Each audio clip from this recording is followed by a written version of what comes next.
ഇന്ന് നമുക്കിന്ന് മാമ്പഴ പുളിശ്ശേരി വെക്കാം കേട്ടാ. മാമ്പഴ പുളിശ്ശേരി മാമ്പഴ പുളിശ്ശേരിക്ക് പറ്റിയ മാങ്ങ തോന്നുന്നുണ്ട്. കടുമാങ്ങയിൽ പെട്ടതാന്ന് തോന്നുന്നു.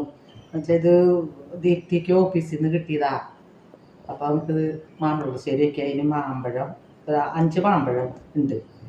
ഒരു കഷ്ണം വെള്ളരിക്ക, ഇത് അപ്പടി വേണ്ടായിരുന്നു. ഒരു കഷ്ണം വെള്ളരിക്ക എടുക്കാം.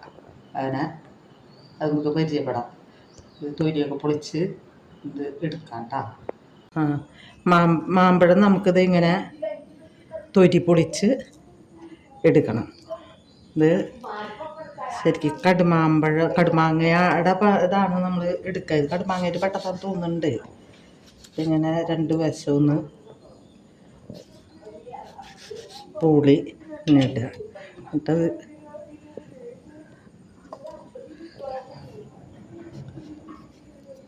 പറഞ്ഞിട്ടത് അങ്ങനെ തൊലി പൊളിച്ച് മാമ്പഴ പുളിശ്ശേരിയൊക്കെ ധാരാളം വെച്ചിട്ടുണ്ട്. മാങ്ങയൊക്കെ വേണ്ടത് പറമ്പിലുണ്ടായിട്ടുള്ള ഇപ്പം ഇല്ല. മാവുകളൊക്കെ വെട്ടി കളഞ്ഞ് ഇതേപോലത്തെ മാമ്പഴമൊക്കെ ഉണ്ടായിരുന്നു ഇവിടെ.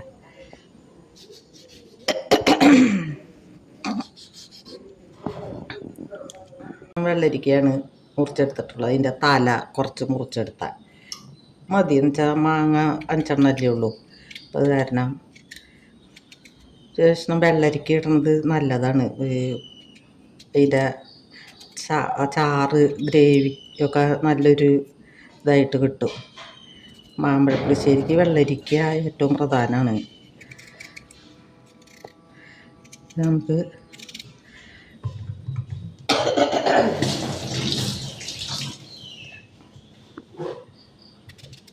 അങ്ങനെ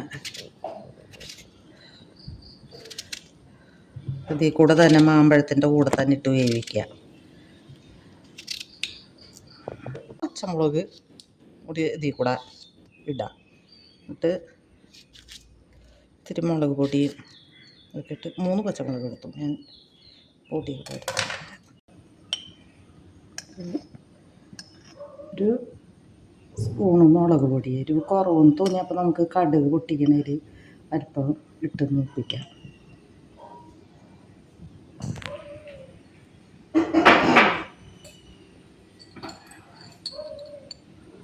കുറച്ച് മഞ്ഞൾപ്പൊടി,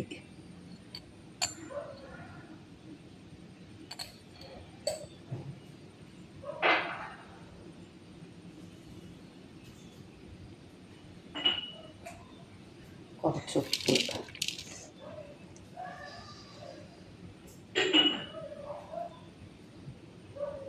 ഒരു 2 തണ്ട് വേപ്പില ഇട്ട് നമുക്ക് പാകത്തിനരിക്ക് വെള്ളം ഒഴിച്ച്. ഇതൊക്കെ കുരുമുളക് പൊടിയുടെ ആവശ്യമില്ല. മാമ്പഴ പുളിശ്ശേരി കുരുമുളക് വേണ്ട. ഇത് ഇത്രയ്ക്കും വെള്ളം ഒഴിച്ച് നന്നായിട്ട് വേവാൻ വയ്ക്കാം. നമുക്ക് വേവുന്നത് ചിലർ കുക്കറിലൊക്കെ ഇട്ട് വയ്ക്കും. കുക്കറിലൊക്കെ ഇട്ട് ഒരു വിസിൽ വന്നാൽ മാങ്ങ ശരിക്കും വെന്ത് ഇതാകും. പക്ഷെ അത് വലിയ ടേസ്റ്റ് ഉണ്ടാവില്ല ഈ കുക്കറിൽ. നമുക്ക് മൺചട്ടിയിൽ വെച്ച് നന്നായിട്ട് വേവിച്ചെടുക്കണം. അല്പം സമയം എടുക്കും മാങ്ങ വെന്ത് കിട്ടാൻ. ഇപ്പം ഞാൻ അങ്ങനെ 2 വശം പൂളിയിട്ട കാരണം അങ്ങനെ അത്ര ഒത്തിരി സമയമൊന്നും എടുക്കില്ല. വേകട്ടെ. ഉള്ളി അരപ്പിലേക്ക് മാമ്പഴ പുളിശ്ശേരിക്ക് വേണ്ട അരപ്പ് തയ്യാറാക്കാം. അതിലേക്ക് 1 മുറി നാളികേരം എടുത്തിട്ടുണ്ട്. ഇത്രയ്ക്ക് ഉള്ളി, ചുവന്നുള്ളി, വെളുത്തുള്ളി അധികം വേണ്ട. ഒരു 2-3 വെളുത്തുള്ളി കുഞ്ഞിതായിട്ട് എടുത്തിട്ടുള്ള 3-4 5 ഉണ്ട് ചെറുതായിട്ട് ഉള്ളത് എടുത്തിട്ടുള്ളൂ. അപ്പോൾ ഇത്രയ്ക്ക് ചുവന്നുള്ളിയും വെളുത്തുള്ളിയും കൂടിയിട്ട് പൊളിച്ചിടാം. പിന്നെ ഒരു നുള്ള് ജീരകം, നല്ല ജീരകം കേട്ടോ.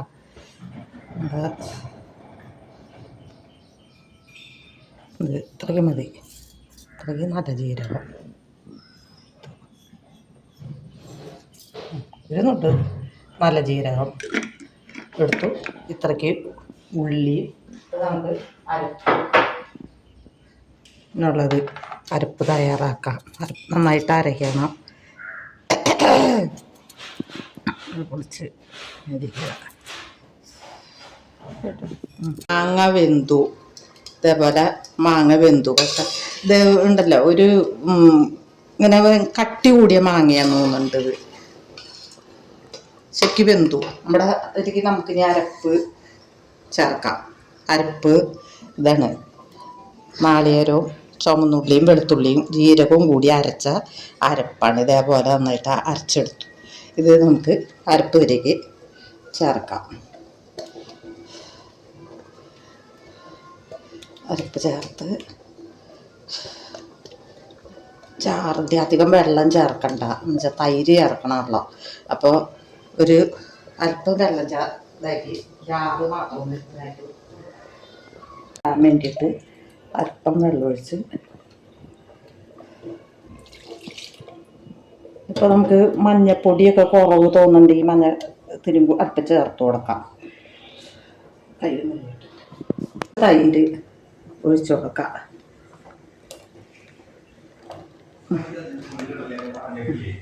ഒരു പാക്കറ്റിൻ്റെ ഒരു പകുതി എടുത്തിട്ടുണ്ട്. നിറയ്ക്കുക.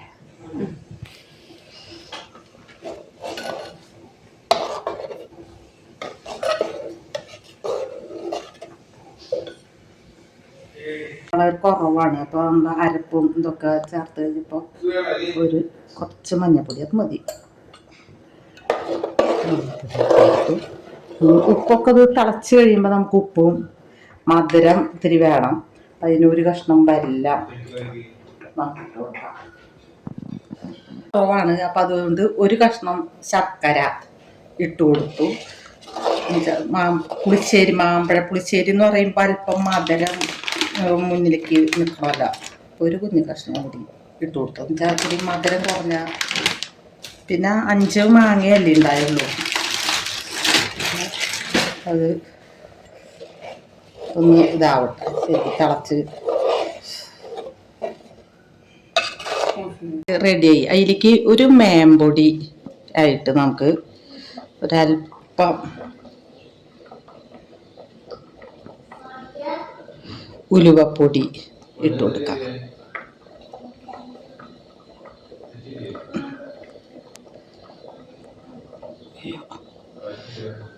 അല്പം മതി. ഉലുവപ്പൊടി ഇട്ട് കൊടുത്തു. ഇത് ഞാൻ വറുത്ത് പൊടിച്ച് ആവശ്യത്തിന് ഇതേപോലെ കാളനൊക്കെ വയ്ക്കുമ്പോൾ എടുക്കാൻ വേണ്ടി ഇതാക്കി വെച്ചേക്കണതാണ്.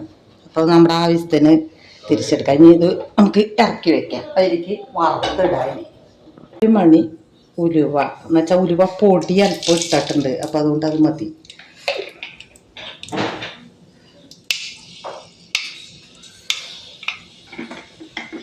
ഉലുവ പൊട്ടട്ടെ.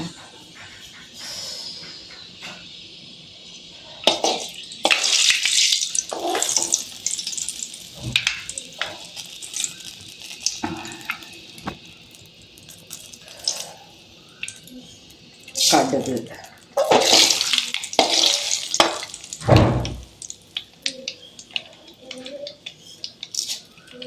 കടുക് ഞാൻ മുമ്പ് പറഞ്ഞിട്ടുണ്ട്. ഞാൻ എന്ത് കാലത്തും കടുക് കൂടുതൽ തോന്നും.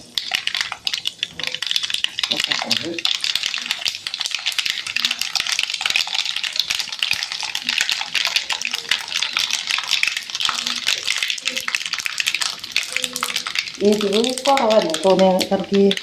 ഒരു 5 ചെറുതാണ് വറ്റൽ മുളക്.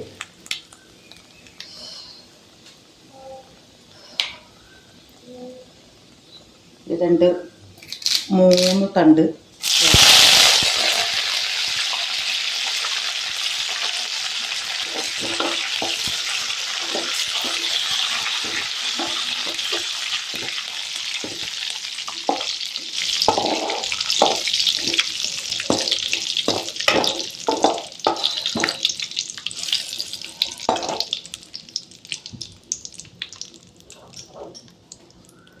കറക്കി. അല്പം എരിവ് കുറവാണ്.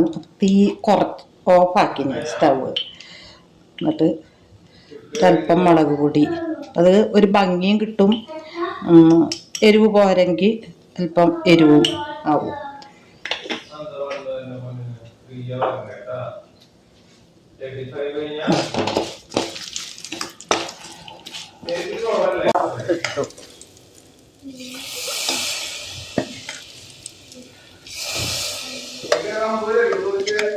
ആ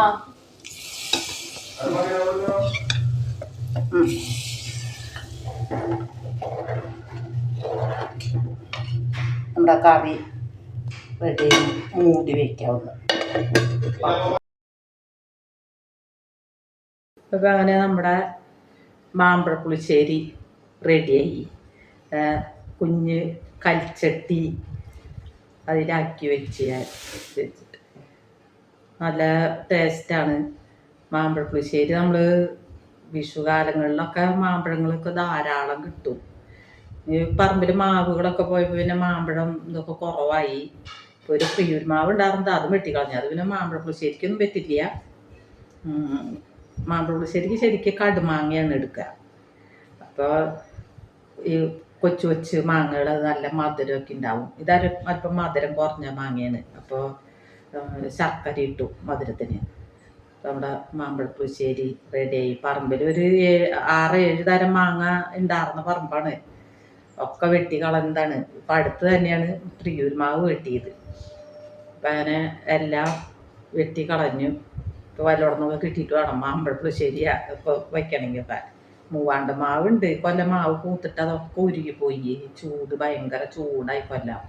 അപ്പോൾ പൂക്കൊലയൊക്കെ ഉരുകിപ്പോയി. കാരണം മാങ്ങ പിടിച്ചില്ല. എല്ലാവർക്കും ഇഷ്ടമായെങ്കിൽ അഭിപ്രായം പറയുക. വെച്ച് ഇതൊന്ന് പരീക്ഷിച്ച് നോക്കുക. മാമ്പഴ പുളിശ്ശേരി എല്ലാവരും വയ്ക്കൂലോ. മാമ്പഴം ഇപ്പോൾ നമുക്ക് കിട്ടുന്ന സമയമാണ്. അപ്പോൾ അതുകൊണ്ട് എല്ലാവർക്കും മാമ്പഴ പുളിശ്ശേരി എനിക്ക് ഭയങ്കര ഇഷ്ടമാണ്. മാമ്പഴ പുളിശ്ശേരി കൂട്ടി ചോറുണ്ട്. മാമ്പഴ പുളിശ്ശേരി കൂട്ടിയാണ് എനിക്ക് ഷുഗർ കൂടിയത് തന്നെ. എനിക്ക് ഭയങ്കര ഇഷ്ടമുള്ളൊരു കറിയാണ്.